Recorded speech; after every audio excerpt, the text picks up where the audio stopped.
Buenas tardes a todos. Bueno, como siempre digo, pueden ser noches o días porque esta tertulia es atemporal, ¿no? Se puede ver y escuchar en cualquier momento del día o del año. Y nada, celebramos con un inmenso alborozo esta séptima, si no me equivoco, jornada de la esdrújula. Llevamos ya 7, un número mágico, y muy satisfechos de haber llegado hasta aquí. Empezamos el mes de septiembre. Sí, creo recordar. Y con una frecuencia aproximadamente mensual, un poquito más, pues hemos ido repasando los que consideramos nosotros y gran parte de la crítica como los grandes maestros de la literatura universal. Y hoy nos vamos a encontrar con uno de los más grandes, si se pueden establecer comparaciones, como es el gran genio ruso Fedor Dostoyevsky. Sí, yo creo que la mayoría de los literatos excelsos coinciden en que Fyodor Dostoyevsky tiene un lugar privilegiado en los anales de la literatura. Por muchos motivos que vamos a ir detallando, vamos a intentar desgranar a lo largo y ancho de la tertulia de hoy. Sí, vamos a ir entrando en ellos de forma pormenorizada, dentro de nuestras limitaciones, naturalmente. Muy bien, perfecto. Pues nada, suelo cederte aquí el turno de la palabra con criterio de edad y de sabiduría, pero bueno, es un honor, sí, es un honor. Como quieras, Ignacio, como quieras. Tomar hoy el testigo. Pues adelante, Ignacio. Pues nada, Fyodor Dostoyevsky es uno de los puntales de la literatura rusa. Nació en 1821, murió, creo recordar, en 1881. 81, sí, es correcto. Justo sí, no llegó a alcanzar los 60 años. Sí, que para entonces era una edad bastante ya avanzada, ¿no? Porque la esperanza de vida en el siglo XIX pues no era la de ahora, ¿no? O sea, que podemos decir que llegó a mayor. Llegó a mayor, sí, ¿no? Desde esa óptica. Sí, en su contexto, sí. En su contexto. Sí. Creo que murió, no soy médico ni entiendo mucho de estas materias, de un enfisema pulmonar. Y bueno, pues su vida estuvo llena de vaivenes. Fue una persona adicta a la ludopatía, enfrascada en innumerables deudas, con numerosos litigios con los usureros. Con muchos problemas con los editores. Con los editores. Con muchos problemas con el zar, tuvo una época de ideas coqueteando con el socialismo. Estuvo desterrado en Siberia. Sí, además con el socialismo revolucionario, contestatario. Marxista casi, sí, exactamente. El socialismo casi utópico, luego ya pues se empapa un poco el marxismo, pero luego también, por otro lado, es profundamente cristiano. Entonces, bueno, pues hay una serie ahí de aristas que, bueno, pues merecen mucho la pena. Bueno, también es una persona muy reflexiva y bueno, eso se da sobradamente por hecho, pero que no tiene un pensamiento uniforme a lo largo del tiempo, sino que tiene cambios muy señalados, muy marcados. Drásticos incluso. Sí. Drásticos es el término más preciso. Y eso se refleja naturalmente en su abundante producción literaria, donde va tocando pues una serie de temas pues cardinales en toda la literatura del siglo XIX, a nivel mundial o europeo, y particularmente la literatura rusa, ¿no? Son los máximos adalides del realismo, pues como en España podría ser Clarín o Pérez Galdós o un Balzac en Francia o Dickens en Inglaterra, pero va más allá incluso, ¿no? Porque el narrador entra tanto en la psique humana que incluso se anticipa casi con el surrealismo, porque mete también elementos oníricos y también, por supuesto, con el existencialismo, ¿no? Por eso influyó tantísimo en grandes maestros del siglo XX como Thomas Mann o el propio García Márquez, ¿no? Que lo declaran como maestro suyo. Sí, en una primera etapa se empapó, bebió del romanticismo de Schiller y Pushkin. Sí. Luego lo fue progresivamente aparcando en la cuneta y se enriscó en el realismo y el naturalismo. Así es. Y de ahí trepó hasta el existencialismo. Sí. Tal y como subrayan personalidades como Jean-Paul Sartre o Walter Hoffman. Hoffman creo que es un crítico, sí. Se adelanta medio siglo, porque el existencialismo, como todos sabemos, florece realmente en la época de entreguerras, ¿no? Los años 20-30, ¿no? Y estamos hablando de la segunda mitad del siglo XIX. Y con el surrealismo pasa lo mismo, hacen unos análisis psicológicos de tal profundidad y tantas dimensiones que está anticipándose a un Freud con el psicoanálisis, ¿no? Y eso se ve, los propios psicoanalistas admiran mucho a Dostoyevsky, que sin perspectiva científica consigue ese realce precisamente pues desarrollando su creatividad y sus intuiciones, ¿no? Y sus ideas. De hecho, el propio Freud, que es de una generación posterior, reconoció textualmente ad pedem literae que fue un preludio, innovador, un precedente del psicoanálisis. Sí, el mismo Freud lo y reconoció. él ni siquiera había estudiado psicología. Y Nietzsche le caracterizó de uno de los mejores psicólogos de todos los tiempos. Efectivamente, gente como Nietzsche le alaba, y mucha gente que está en la moral más cristiana, más católica o ortodoxa, por supuesto, también la alaba por su forma de conceptuar a Dios y la relación de los personajes con Dios. Entonces, personajes que están en las antípodas intelectuales le alaban, pues por algo será, ¿no? Sí, por algo será, desde luego. Bueno, también es verdad que tuvo una evolución de sus ideas socialistas por las que fue encarcelado exiliado y deportado a Siberia y sufrió ciertas penalidades. Y eso, más que generarle animadversión contra el establishment del momento, el aparato, más bien le hizo aproximarse al mismo. Bueno, en la vertiente religiosa, ¿no? Porque con la vertiente política siempre fue más crítico, ¿no? Digamos que se acercó más a Dios en sus momentos de cautiverio, en sus momentos de mayor reflexión, ¿no? Y insisto una vez más, lo llamativo que me parece que pues muchas personas dentro de las esferas eclesiásticas, da igual que sean naturalmente ortodoxas, que yo escribía en Rusia, ¿no? Que son ortodoxos allí, ¿no? O en la esfera católica, pues más del sur de Europa, por un lado ensalzan mucho, porque él no hacía una literatura sobre Dios, hacía una literatura sobre el hombre hacia Dios, ¿no? Y esto está muy ensalzado porque está muy bien conceptuado, ¿no? Y luego Nietzsche, que es el hombre que se congratula de decir que el hombre ha matado a Dios, también pone a Dostoyevsky en los altares, ¿no? Entonces es un eje cultural para muchísimas influencias. Y es curioso que Nietzsche le ponga en los altares, bueno, no es curioso, pero es meritorio, cuando Dostoyevsky le cogió cierta aversión al nihilismo. Sí, pero por otro lado, Nietzsche con el superhombre... de hecho, perdona que te cuente, dijo que un nihilista era un lacayo de la cultura. Bueno, va evolucionando, ¿no? Pero bueno, los personajes los hace tan complejos que Nietzsche pues ve reflejado un poco de una forma, bueno, quizá un poco onírica, ¿no? Pero bueno, él lo ve el espejo del superhombre en las novelas de Dostoyevsky, ¿no? Entonces, claro, cuando estamos hablando de arte, es un arte tan excelso, cada uno tiene su óptica, ¿no? Uno ve de color rojo claro y otro lo ve de color verde. Sí, porque también suscitó admiración en Ortega y Gasset, por ejemplo. Por supuesto, claro, que era de una corriente completamente distinta. Era lo que llaman ahora mismo se me olvida, el determinismo, el perspectivismo. Perspectivismo de Ortega. De Ortega y Gasset, exactamente. Bueno, que Ortega también fue una persona a nivel filosófico remarcadamente cambiante. Sí, muy influido por filósofos alemanes también. Porque empezó con el objetivismo ético, de ahí pasó al perspectivismo y luego abandonó ambas teorías por el raciomitalismo, o sea que también ha sido bastante evolutivo. ¿No? Sí. Lo cual es lícito, ¿no? Es legítimo, ¿no? Puedes ir cambiando de parecer, ¿no? A lo largo de bueno, de es legítimo, ¿no? Y ¿no? muchas veces puede ser hasta encomiable. Incluso saludable, ¿no? Sí, me parece de lo más plausible, vamos. Sí, también quería señalar una de sus vertientes intelectuales más destacables, que fue rusófilo hasta la médula. Hasta la locura, hasta la demencia. De hecho, algunos le calificaron de nacionalista romántico cuando él renunció a esa etiqueta porque se acabó apeando del romanticismo y fue acervadamente crítico con él mismo. Sí, te voy a interrumpir un momento. Eso se puede matizar de la siguiente manera. Como todos sabemos, la exaltación patriótica nace con el romanticismo. Claro, efectivamente. Entonces es un elemento sustancial, ¿no? Entonces, en la juventud de Dostoyevsky, como bien has dicho, nació en 1821, en su juventud, 1830-40, todavía estaba eclosionando el romanticismo, sobre todo con Pushkin, ¿no? En Rusia, y Schiller en Alemania, y tantos más, ¿no? Entonces, y luego además, si nos ponemos ya en un contexto histórico-político, no literario, la gran patria rusa se gesta sobre todo a partir de la victoria sobre Napoleón Bonaparte, ¿no? Claro. Que es lo que llaman además ellos la guerra patriótica. Ya había elementos anteriores con Pedro el Grande y Catalina, pues de ilustración, y se consigue San Petersburgo, pero quedó como un movimiento muy de élite, ¿no? Sin embargo, con la involucración de cientos de miles, probablemente millones de soldados involucrados contra Napoleón, que naturalmente salen victoriosos, no solamente lo echan de Francia, sino que llegan hasta las puertas de París.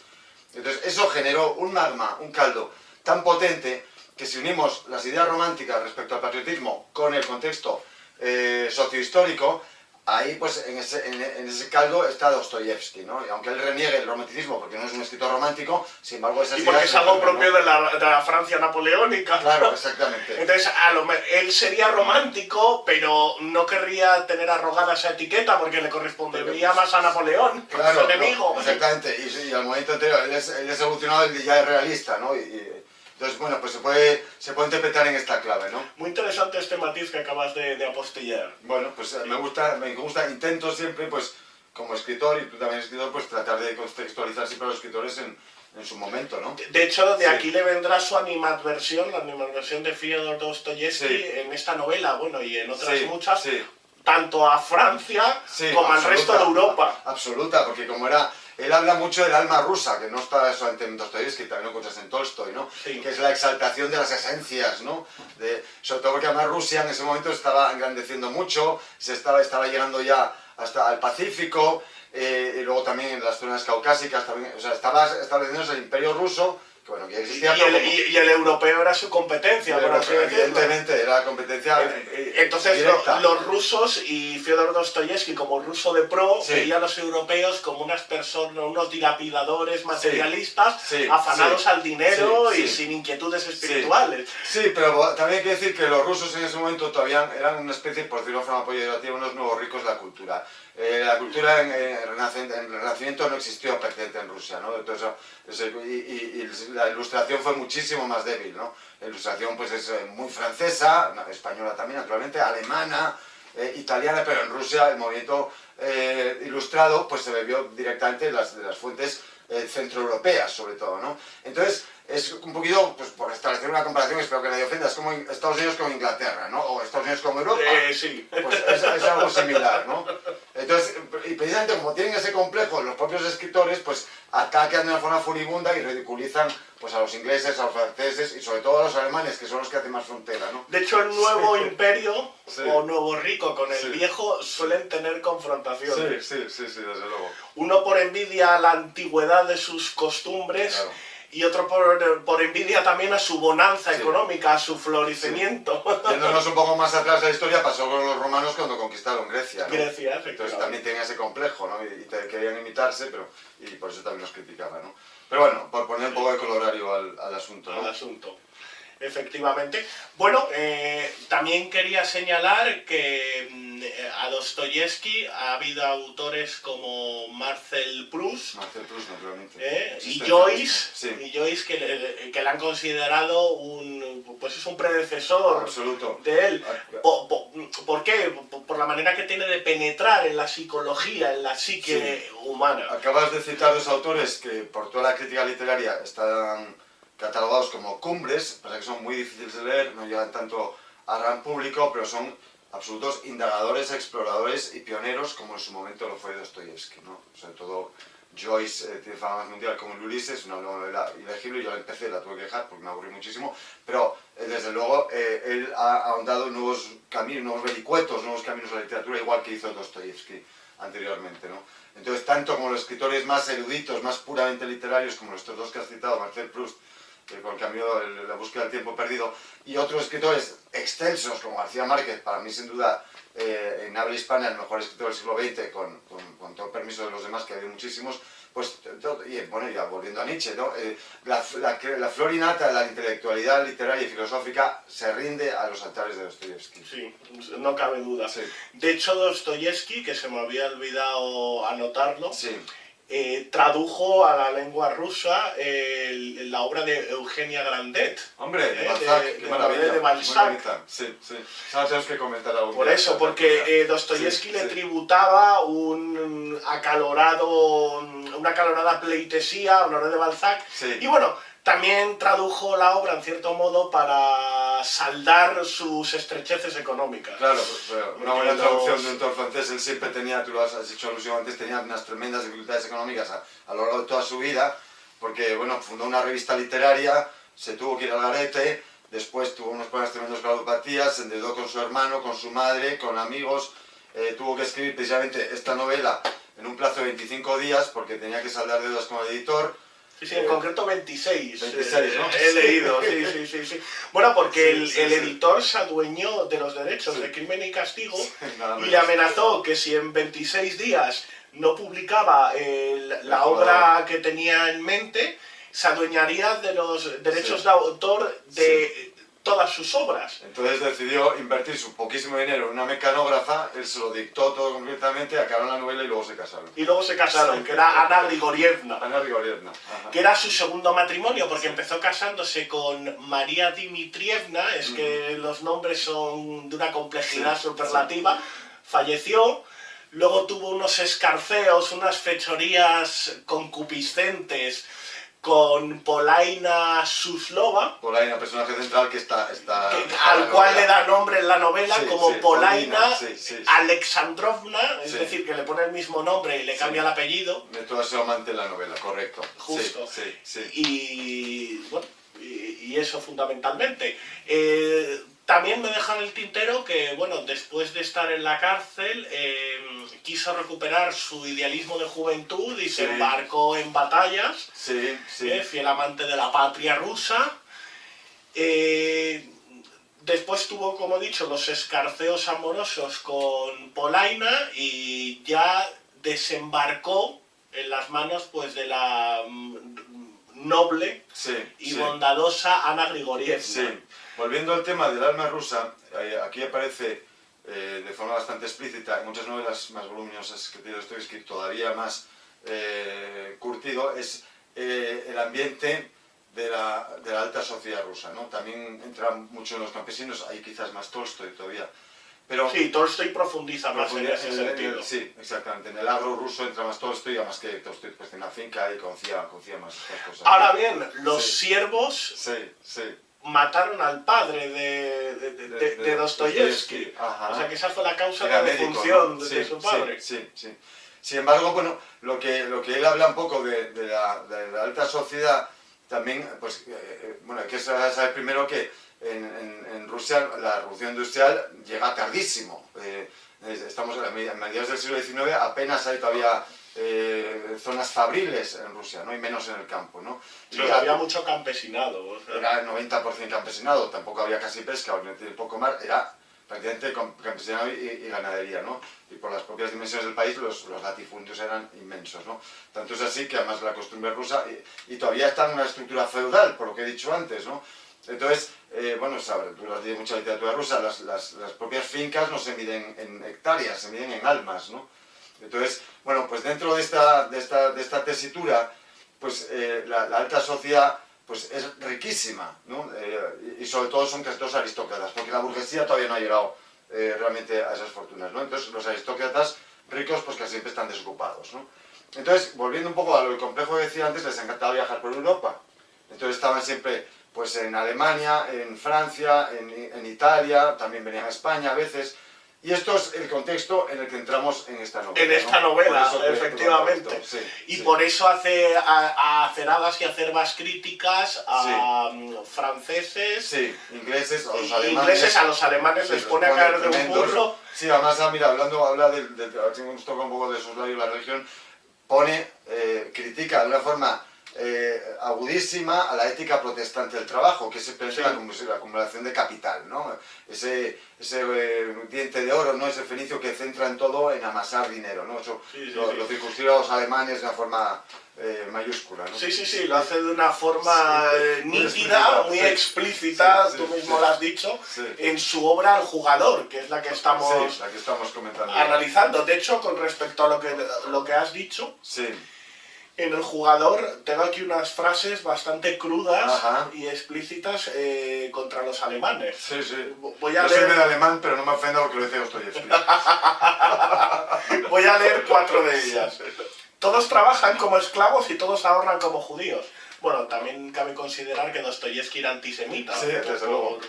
Bueno, que era algo propio de la Rusia de la Rusia de esa época. Yo recuerdo al principio de Crimen y Castigo, es una novela que me marcó, que le hice años, dice, ese tenía la triste mirada del israelita.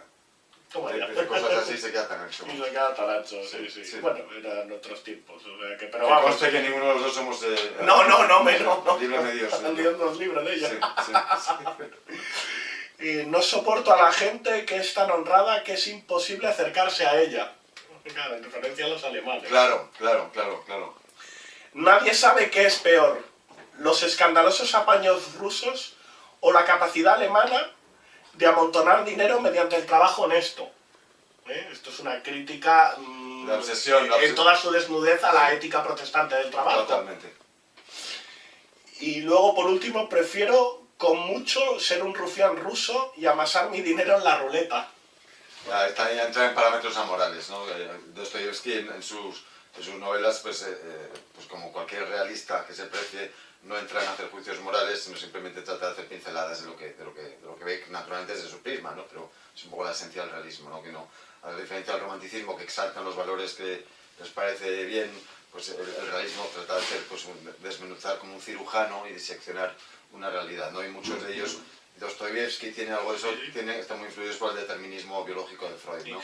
De hecho, tanto en El Jugador como en el resto de sus novelas hace una... Perdón, determinismo biológico de Darwin. De Darwin, perdón. efectivamente. Sí, me había rechinado un poco, pero bueno. Sí. Y nada, lo que quería decir, hace una descripción pormenorizada de la psicología de los personajes. Lo cual, este tipo de novelas aumentan nuestra capacidad de...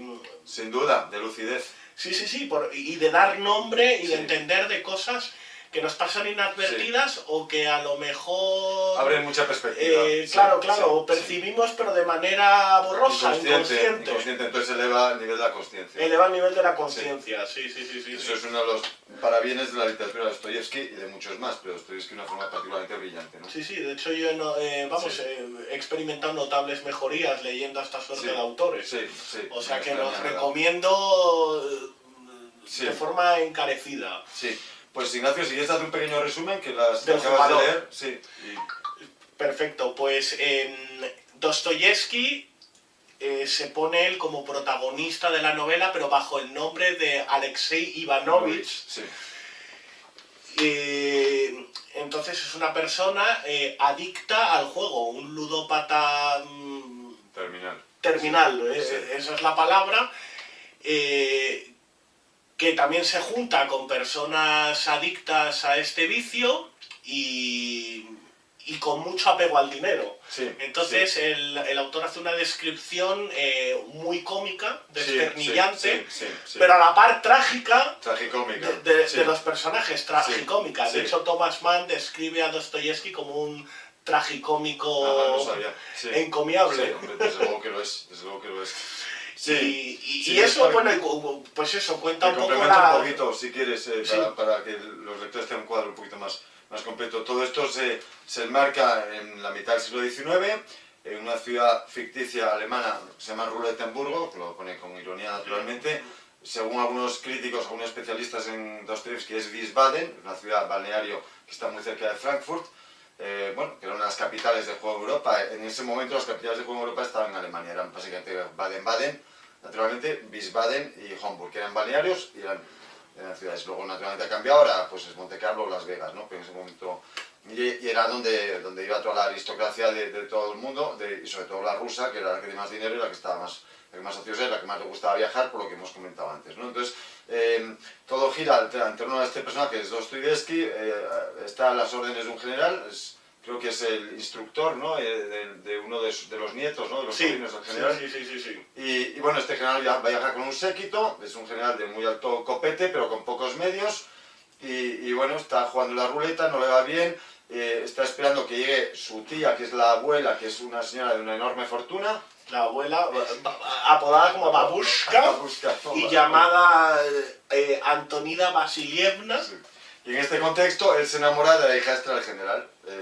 Entonces, en cuanto a los temas... De Polaina Alexandrovna. De Polaina, que es que es el recuerdo al amante que le hizo... Es un poco el planteamiento inicial de la novela, no la queremos desgranar del todo para que no pierda tensión el lector que todavía no la conozca. Y básicamente, Ignacio, yo he detectado tres grandes temas en esta novela.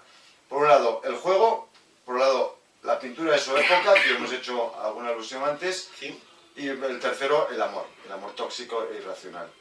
Entonces, si el tema del juego pues gira en torno a la ruleta, yo diría que el auténtico protagonista de la novela es la propia ruleta.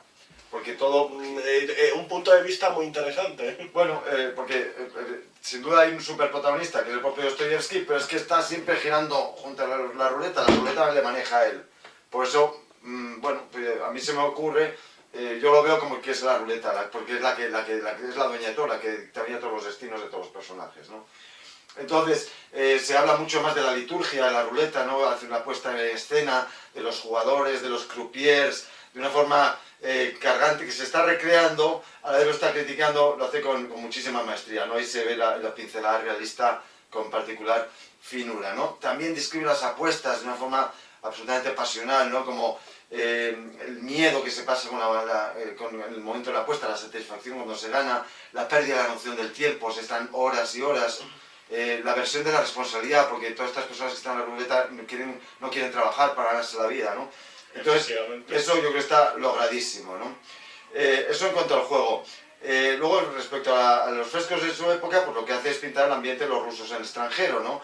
A los cuales pues los tilda de holgazanes, los tilda de ridículos, luego también pues que tiene un gran temperamento, de ahí viene un poco el alma rusa, ¿no? Que además has hecho alguna alusión cuando has leído las frases antes. Y luego, como colorario, la fauna internacional, que también has dicho, ¿no? Básicamente ingleses, alemanes y francés, ¿no? El inglés es el personaje Astley, ¿no? Que tiene una flema que no consigue superar, ¿no? El francés aparece que es un marqués que parece como amanerado. Todo esto es un poco estereotípico, desde mi punto de vista. Ahí yo creo que se ha quedado un poquito cojo, pero de alguna manera lo que estamos viendo es un nacionalismo, ¿no?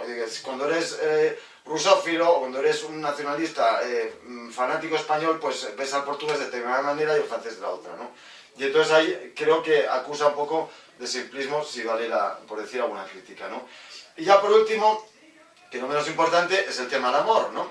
Que entiendo, yo no conozco la vida personal de Dostoyevsky, obviamente no lo he conocido, ¿no? Pero lo que él pinta aquí es un amor tóxico, es un amor irracional, es un amor absolutamente tempestuoso, y yo lo que interpreto aquí es que si el personaje principal, que se pinta a sí mismo, es incongruente, tiene una agitación febril, es ludópata, naturalmente, es una persona atolondrada, con una persona tóxica no puedes tener un humor sano.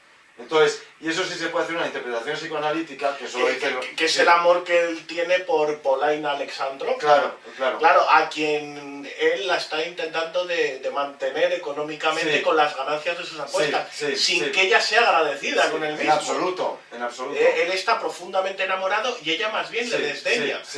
De hecho, lo que me llama poderosamente la atención es que Dostoyevsky le manifiesta la pesadumbre que siente ante esta situación. El personaje, dices, ¿no?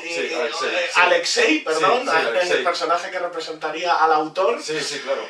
Claro, y entonces es curioso porque representa una cosa que a mí me pone bastante nervioso y que no es habitual verla reflejada en una película o en una novela. Ella reacciona con la indiferencia ante las quejas de él.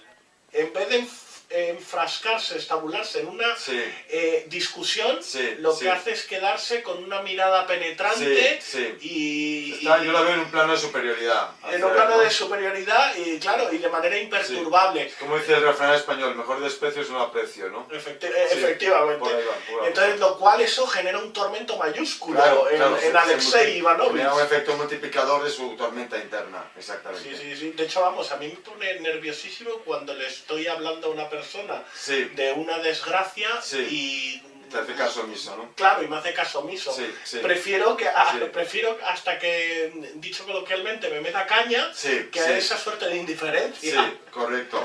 Que me exaspera, vamos. Lo que yo interpreto aquí, esto es interpretación libre, es que una persona que tiene todas estas taras, que tiene Alexei, donde, repito, bien dicho, Dostoyevsky se refleja, pero además es que se refleja de una forma pues muy sincera, estoy convencido, pero es que se está poniendo peor lo que es, porque Dostoyevsky será incongruente o atolondrado como el protagonista, pero ha escrito las mejores novelas del siglo XIX. Entonces, él mismo se está infravalorando en la novela, se está viendo un espejo cóncavo, está haciéndose un esperpento, como hacía Valle Inclán, ¿no? Es un tanto tremendista a la hora de autodefinirse. Sí. Entonces, lo que quería decir es que una persona con estas características que ha construido el personaje no puede tener un amor sano. porque él mismo está perturbado. Entonces, para construir un amor sano, y esto lo dicen los psicoanalistas de las generaciones posteriores, primero tienes que estar tú pues, en una determinada armonía, en un determinado equilibrio, en una determinada autosatisfacción. Es la única forma que puedes amar de una forma saludable, ¿no? Esto es lógico y lo dicen los psicólogos, y ya Dostoyevsky lo está, digamos, enseñando, pero de una forma negativa, ¿no? Y esto, desde pues, su vertiente desde su vertiente negativa. Y estos son un poco los temas que más podemos resaltar, ¿no? Sí, de hecho, con respecto a este asunto, acaba sustituyendo ese amor adolescente por Polaina por su apego hacia Blanche. O sea, que sí que se ve una evolución del personaje, una redención del mismo. Sí, y está, bueno, se ve una doble deshumanización del personaje, ¿no? Primero, por supuesto, por la adicción a la ruleta, y luego también es un amor esclavizado también, ¿no? Entonces...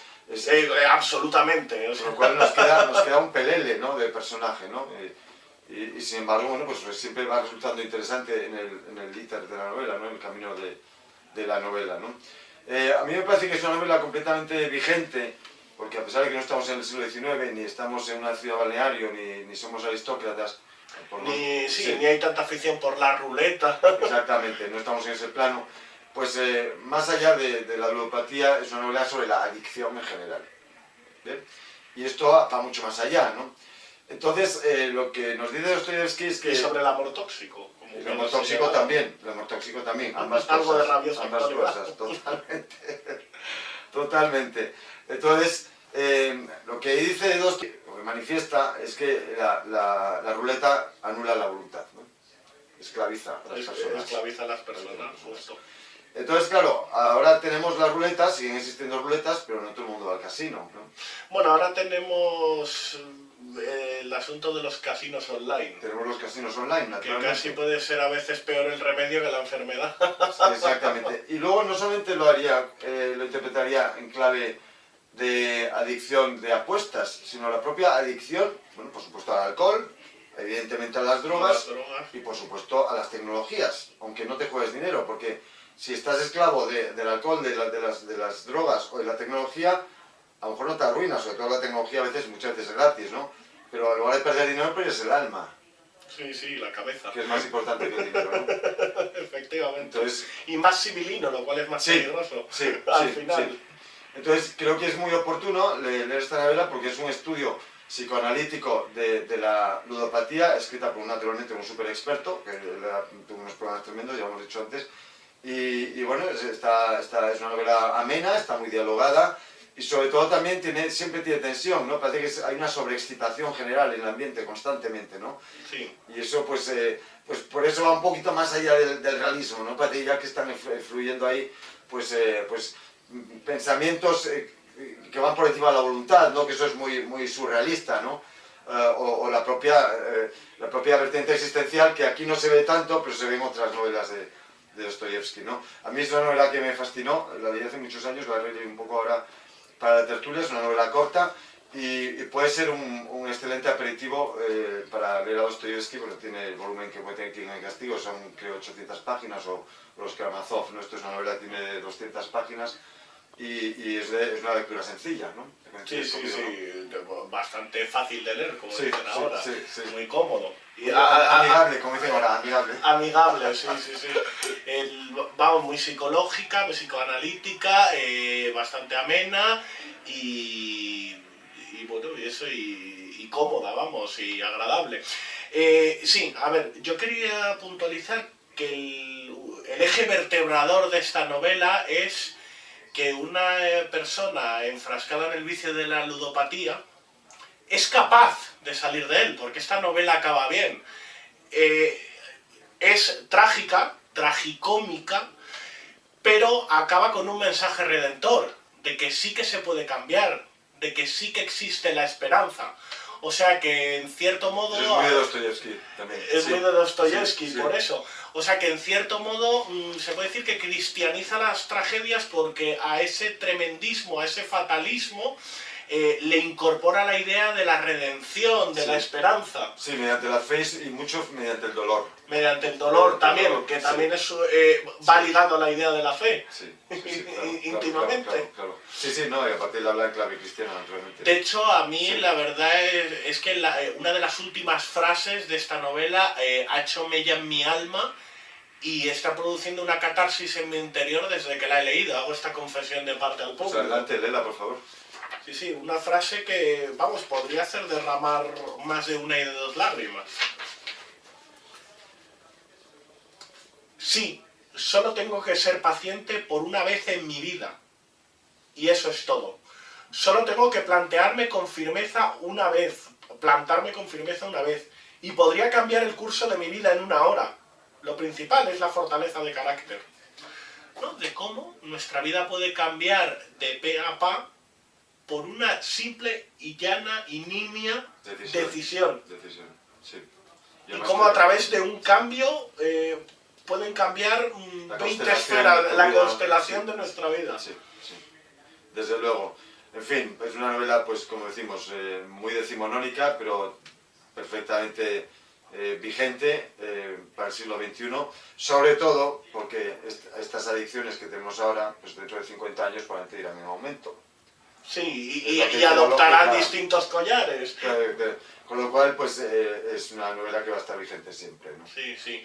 Y además, yo creo que vamos encaminados hacia una forma de mal civilino, sutil. Sí, desde luego, totalmente de acuerdo. Porque aquí se ve la miseria en toda su desnudez, de manera explícita. Pero poco a poco sucederá de forma más camuflada, como bien has señalado con el tema de las nuevas tecnologías. Claro, es que el casino es más soterrado, te quedas sin no dinero, es tan crudo, tan cruento. Vas a jugar la ruleta, te quedas sin dinero y no puedes jugar más.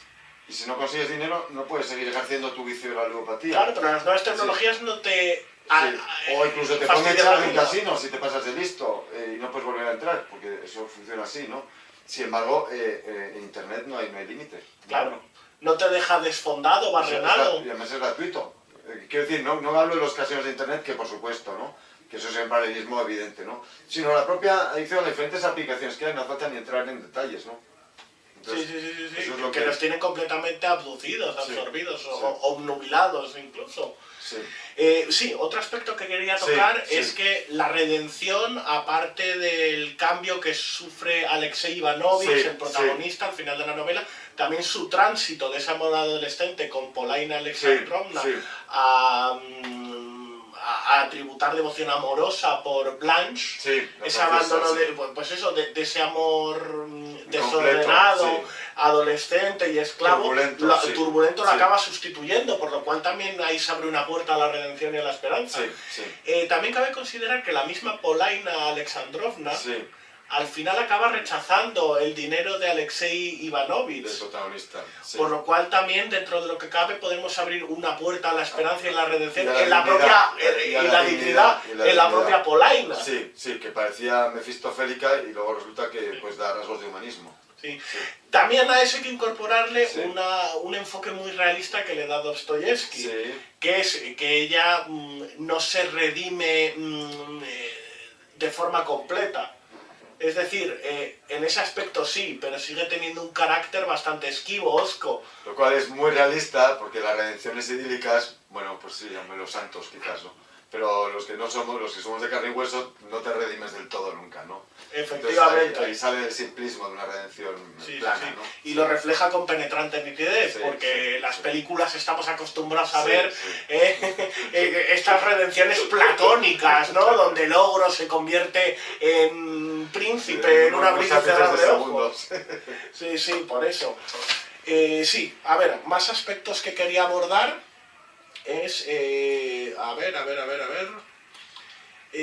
Bueno, ya había hablado de la imperturbabilidad de Polaina ante las quejas de Alexei, su desagradecimiento, su arrepentimiento, o sea que el tema de Polaina ya lo hemos abordado de forma sobrada.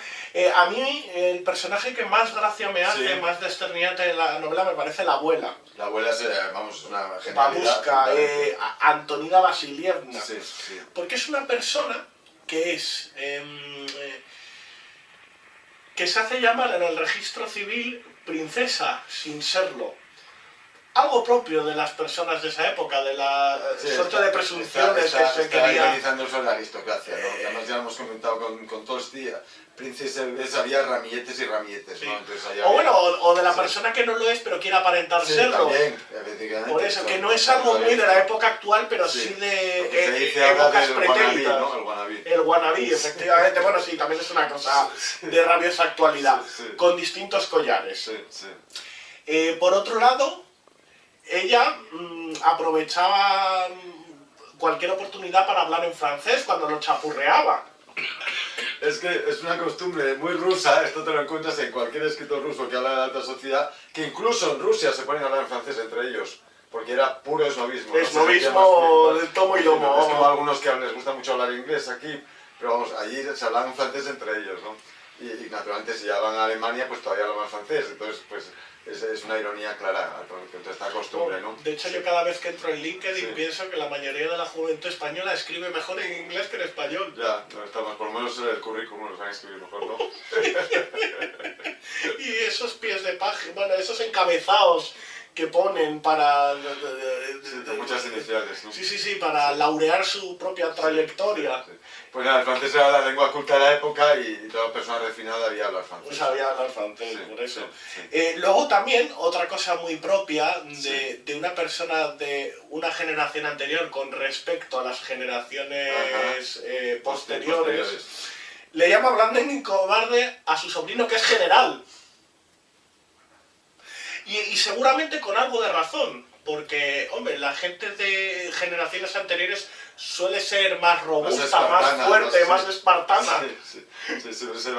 La moral se vuelve más laxa y los hábitos Justo. también, ¿no? Sí. Y esto es así hasta el punto de que se lo está diciendo a su sobrino militar, no una persona caracterizada por su blandenguería, precisamente. Pero luego también cabe destacar que es muy pasional en el juego. Sí, hombre, desde luego. Ahí gana y pierde, ¿no? O sea, de rublos, ¿no? que este retrato desternillante, hilarante, Sí, que hace de la abuela, La aparte vuelta de... multimillonaria. Sí. Efectivamente, Sí. aparte de ser muy cómico, es absolutamente realista. Claro, tiene unos tintes pues, muy oportunos, desde luego. Sí. Por eso, sí, vamos, con la abuela... Está muy logrado el personaje, no es el personaje principal, pero está muy logrado, de hecho tiene mucho peso en la novela. Sí. Mucho peso en la novela. No es ni por asomo el principal, Sí, pero es que a es mí, un eje, sí. a mí es el que más carcajadas me ha arrancado a lo largo y ancho de la misma. Muy bien esculpido ese personaje. Sí, luego también cabe destacar algunas críticas textuales que hace a los franceses, que también han logrado arrancarme alguna que otra risotada. Dice, la revolución heredó la hermosura de la nobleza. Ahora el francés más vulgar tiene buenos modales. Se porta de maravilla, habla como nadie e incluso tiene opiniones que merecen tenerse en cuenta, elegantísimas. Sin que su propia iniciativa, su alma o su corazón jueguen parte alguna en todo ello. Lo ha heredado todo. Lo ha heredado todo. A mí me hace mucha gracia que se mete mucho con los franceses y luego ellos hablan francés, lo cual... Sí, lo cual refleja un poco este espíritu de wannabe que has comentado antes, de quiero y no puedo. Es un quiero y no puedo de los rusos, un complejo frente a los franceses. Contra los franceses, sí, un complejo de inferioridad, eso está claro. Eso que les han ganado la guerra contra Napoleón, pero aún así no. Sí, pero aún así, una veces ama lo que desprecia al mismo tiempo, las contradicciones y las aristas humanas. Otra frase con respecto a los franceses, un francés casi nunca es amable por naturaleza. Siempre parecen ser serviles de forma calculada, cuando esto les viene bien. Sí, una ironía, está simpático. Sí, sobre todo si lo mismo los españoles nos hace gracia. Claro, porque esto cae en manos de un francés con los chauvinistas que son y pueden quedar completamente enardecidos. Sí. Por eso, y bueno, tanto Plácido como yo coincidimos en que os animamos encarecidamente a leer esta novela porque es breve, es divertida, es psicoanalítica y aparte tiene un mensaje de redención, de esperanza y de superación que es que ya pone el colorario, incluso el nimbo sobre esta novela. Sí, no es la novela más extensa ni la más reconocida, escribió muchas, las dos supuestamente más reconocidas son los hermanos Karamazov y Crimen y Castigo, Esta tampoco es para una novela menor.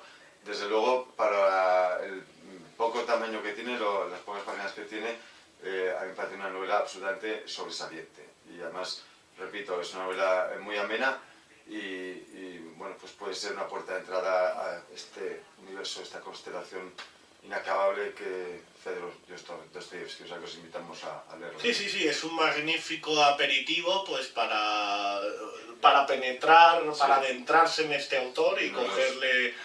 Uno de los mayores genios de la literatura universal de todos los tiempos. Sí, sin lugar a duda. Sin lugar a dudas. Sí, sí, tanto los tertulianos de esta tertulia lo aseveramos sin paliativos, sin titubeos, pero bueno, que es algo que reconocen los literatos más egregios de la historia. Así como los críticos también. Así como los críticos.